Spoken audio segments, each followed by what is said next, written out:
கோவை வெள்ளலூர் குப்பை கிடங்கில் 9 லட்சம் கனமீட்டர் சுற்றளவிற்கு அதிகமான கழிவுகள். மத்திய மாசு கட்டுப்பாடு வாரிய ஆய்வின் தகவல்.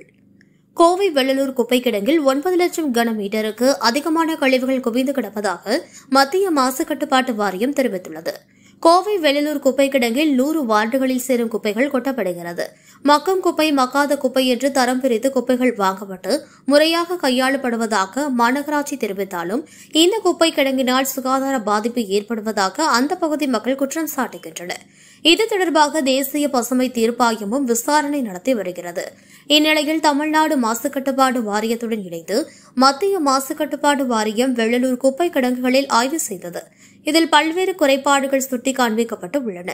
இதுகுறித்து மத்திய மாசு கட்டுப்பாட்டு வாரியம் ஆய்வில் வெள்ளலூர் குப்பை கிடங்கில் 3 வெவ்வேறு பகுதிகளில் 9,23,108 கனமீட்டர் சுற்றளவுக்கு கழிவுகள் தேங்கியுள்ளது. ஒரு கன மீட்டர் என்பது நீளம், அகலம், உயரம் கொண்ட ஒரு கன சதுர அடியின் கன அளவாகும்.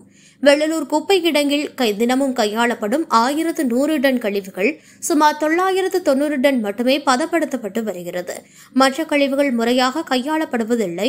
இந்த ஆண்டு பிப்ரவரியில் அந்த இடத்தில் இருந்து கோழி மற்றும் இறைச்சி கழிவுகளை பதப்படுத்தும் வசதி மூடப்பட்டுள்ளது. அதன் பிறகு மாநகராட்சி நிர்வாகம் மதுரை, கேரளா மற்றும் கர்நாடகாவில் உள்ள தனியார் நிறுவனங்களுக்கு ஒரு நாளைக்கு சுமார் 15 டன்களை அனுப்ப தொடங்கியுள்ளது. ஆனால் அந்த அகற்றல் குறித்த எந்த பதிவுகளும் முறையாக பராமரிக்கப்படவில்லை.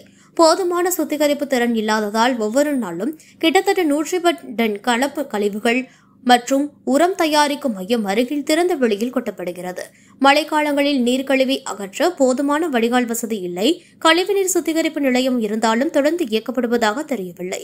இதுபோன்ற குறைபாடுகளை நீக்கி உரிய நடவடிக்கை எடுக்குமாறு மத்திய மாசு கட்டுப்பாட்டு வாரியம் உத்தரவிட்டு உள்ளதாக கூறப்படுகிறது.